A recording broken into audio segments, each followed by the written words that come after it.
লেখা হয়ে গেছে এ ব্যক্তি কি কি কাজ করবে দুনিয়ায়, এ ব্যক্তি দুনিয়ায় কি কি কাজ করবে সব লেখা হয়ে গেছে।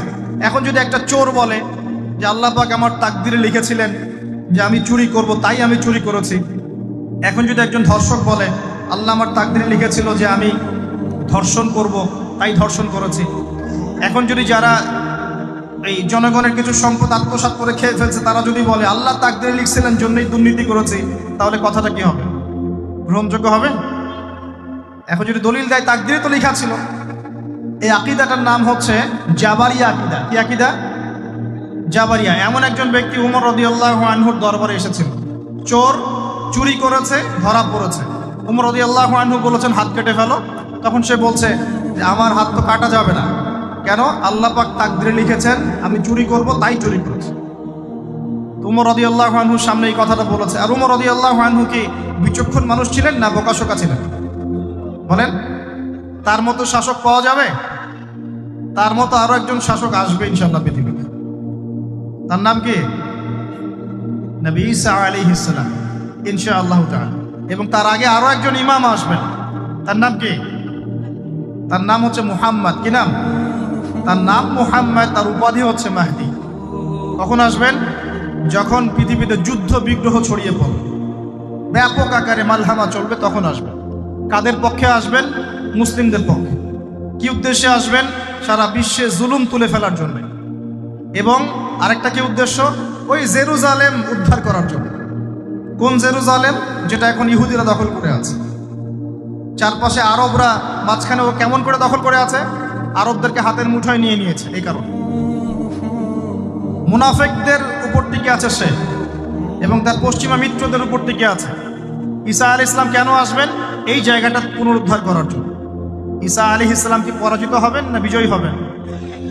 কত বছর বিশ্ব শাসন করবেন? 40 বছর। এগুলো হবে বিশ্বে, এগুলো হওয়া এখনো বাকি আছে।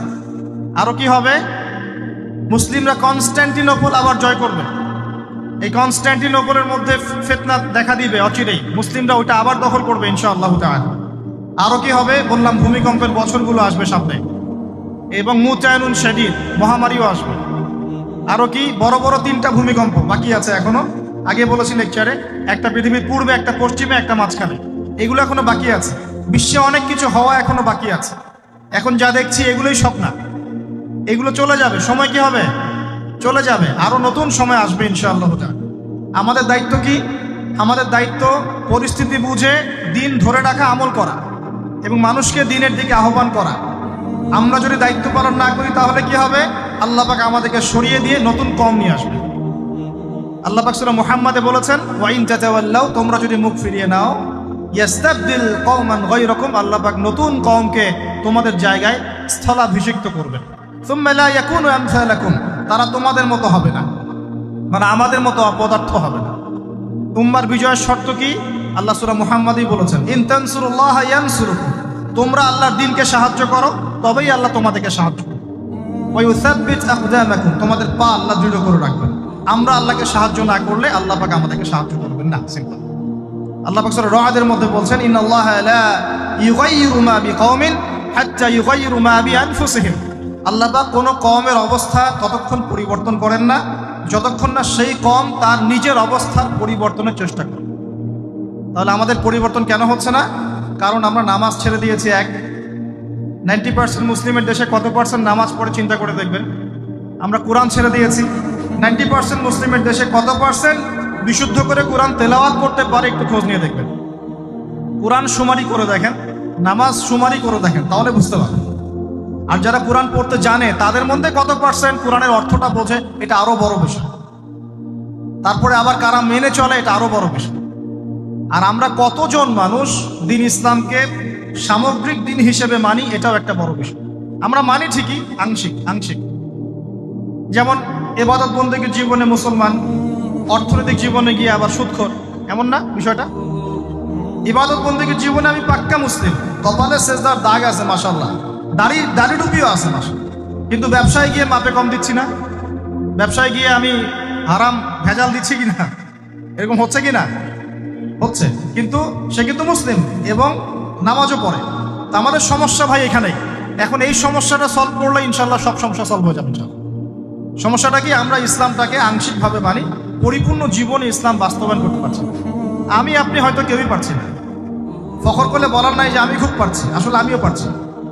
কারণ এই যুগে এটা পারাটা খুব ডিফিকাল্ট। এই যুগে পারাটা কি খুবই কঠিন, কিন্তু এটাই তো এই যুগের চ্যালেঞ্জ। নবীজি বলেছেন, তোমাদের সামনে এমন যুগ আসছে যে যুগে ঈমান ধরে রাখাটা হাতের মধ্যে আগুন ধরে রাখার মতো হবে। তবে সুসংবাদ ওই যুগে তাদের জন্যে যারা আমার সুন্নতকে আবার জীবিত করতে পারবে।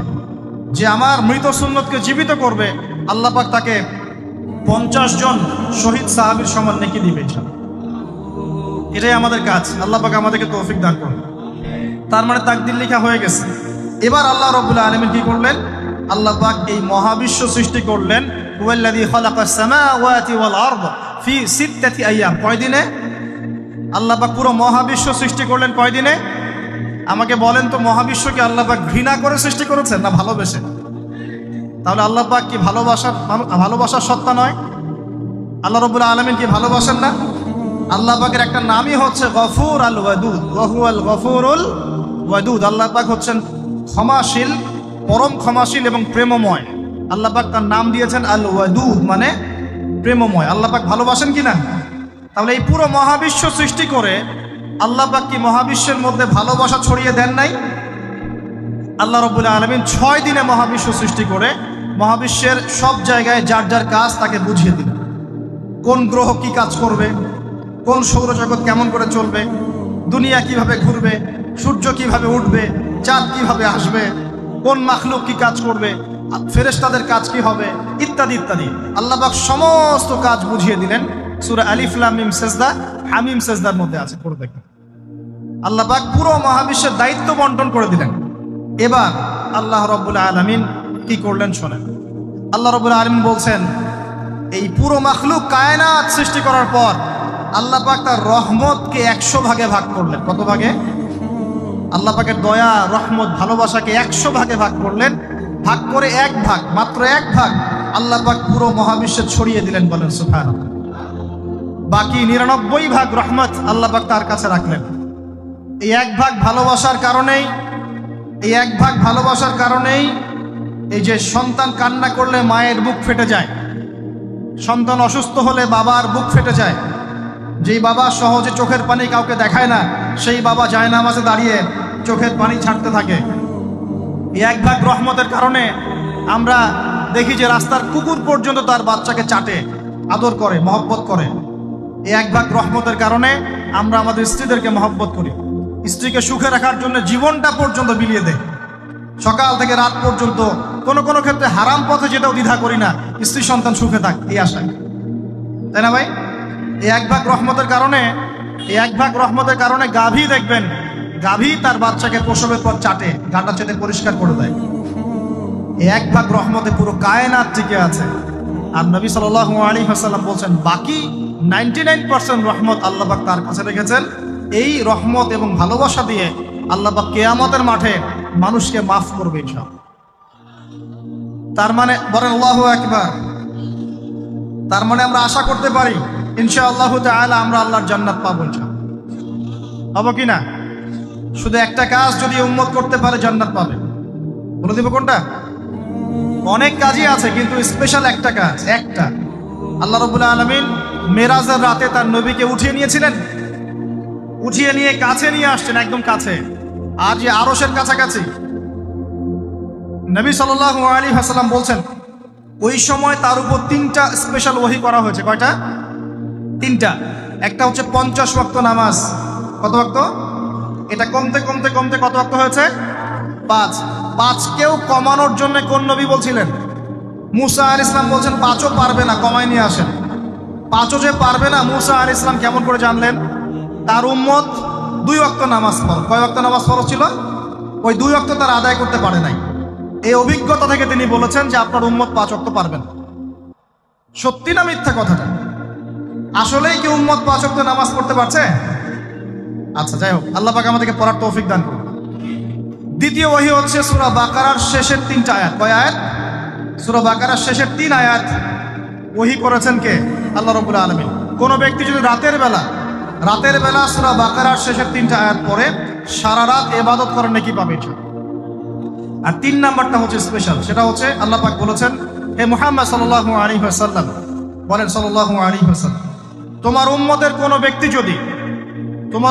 কোনো ব্যক্তি যদি আসমান জমিনের সমান গুনাহ নিয়ে আমার সামনে দাঁড়ায়, আসমান জমিন সমান গুনাহ নিয়ে আমার সামনে দাঁড়ায়, কিন্তু আমার সাথে শিরকের পাপ নাই, আমার সাথে কোনো শিরকের পাপ করে নাই, ইনশাআল্লাহ আমি আল্লাহ তার সামনে আসমান জমিন সমান ক্ষমা নিয়ে হাজির হব ইনশাআল্লাহ। তার মানে আমরা যদি ইনশাআল্লাহ তাআলা শিরকের পাপ থেকে দূরে থাকতে পারি, ইনশাআল্লাহ আশা করা যায় আমরা আল্লাহর সন্তুষ্টি পাবো ইনশাআল্লাহ। এরপর আল্লাহ রাব্বুল আলামিন কি করলেন? আল্লাহ রাব্বুল আলামিন পুরো মহাবিশ্ব সৃষ্টি করে সব দায়িত্ব ভাগ করে দিলেন। ভাগ করে দেওয়ার পরে আল্লাহ পাক জান্নাত জাহান্নাম সৃষ্টি করেছেন কিনা? আচ্ছা, জান্নাত এবং জাহান্নাম কার কার জন্য সৃষ্টি করেছেন বলেন? জিন আর মানুষ আছে। এখন জান্নাতের চেয়ে কি শান্তির কোনো জায়গা আছে? আচ্ছা, এই জান্নাত কার জন্য সৃষ্টি করেছেন? জিন আর মানুষ। আচ্ছা, তাহলে আল্লাহ পাক মানব জাতিকে ভালোবাসেন কিনা? ভালোবাসেন কিনা? আপনি যখন কাউকে ভালোবাসবেন, তাকে সবচেয়ে সুন্দর গিফট দিতে চাইবেন কিনা? তার জন্য সবচেয়ে ভালোটা কিনতে চাইবেন কিনা? আল্লাহ পাক জান্নাত তৈরি করেছেন কাদের জন্য? আমাদের জন্য। তার মানে আল্লাহ পাক আমাদেরকে ভালোবাসেন কিনা? অবশ্যই বাসেন। আল্লাহ রাব্বুল আলামিন জাহান্নামও তো সৃষ্টি করেছেন। এখন যদি বলি যে তাহলে আল্লাহ পাক কি আমাদেরকে ভালোবাসেন না, জাহান্নামে কিভাবে দিবেন? উত্তরটা কি হবে তাহলে? উত্তর হচ্ছে এই যে যদি আল্লাহ না করুক কোনো ব্যক্তি জাহান্নামে যায়, তাহলে বুঝতে হবে সেই ব্যক্তি জাহান্নামে যাওয়ার যোগ্য ছিল বলেই জাহান্নামে গিয়েছে। কথা কি বুঝতে পারছেন? আর যদি কোনো ব্যক্তি জান্নাতে যায়, তাহলে বুঝতে হবে সেই ব্যক্তির উপর আল্লাহ পাক দয়া করেছেন বলেই সে জান্নাতে গিয়েছে। মানুষ তার আমল দিয়ে জান্নাতে যেতে পারবে না, মানুষ তার আমল দিয়ে জান্নাতে যেতে পারবে না, আল্লাহ দয়া অনুগ্রহ দিয়ে জান্নাতে যাবে ইনশাআল্লাহ। আল্লাহ পাক আমাদের সবাইকে সেই দয়া অর্জন করার তৌফিক দান করুন।